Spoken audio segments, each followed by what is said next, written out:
Hi guys, नमस्ते, प्रणाम। हम रागिनी सिंह जिला गोपालगंज से और आज एगो सीमा हैदर के ऊपर गीत लेके आयल बनी। तो रउआ लोग सुनी लोगन, लाइक शेयर सब्सक्राइब जरूर करें जा कि जब भी हम नया वीडियो अपलोड करी तो सबसे पहले नोटिफिकेशन आप सबके मिली। सीमा हैदर आइली हिंदुस्तानवा हो, छोड़ के अपन मजहबवा। सीमा हैदर आइली हिंदुस्तानवा हो, छोड़ के अपन मजहबवा। अपन मजहबवा हो, अपन मजहबवा। सीमा हैदर आइली हिंदुस्तानवा हो, छोड़ के अपन मजहबवा। सीमा हैदर आइली हिंदुस्तानवा हो, छोड़ के अपन मजहबवा।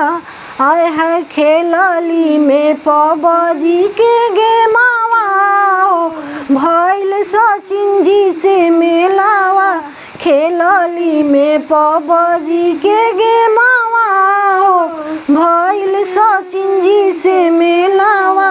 अपने त आइली 4 गो बच्चों के ले आइली।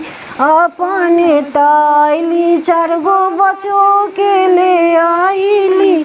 सीमा हैदर आइली हिंदुस्तानवा हो, छोड़ के अपन मजहबवा। सीमा हैदर आइली हिंदुस्तानवा हो, छोड़ के अपन मजहबवा।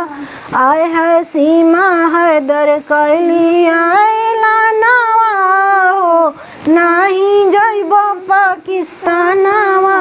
सीमा हैदर कैली ऐलानवा हो, नाही जाइब पाकिस्तानवा।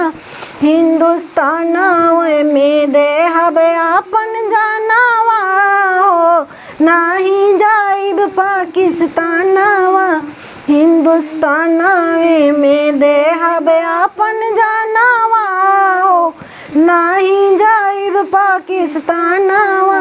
सीमा हैदर आइली हिंदुस्तानवा हो।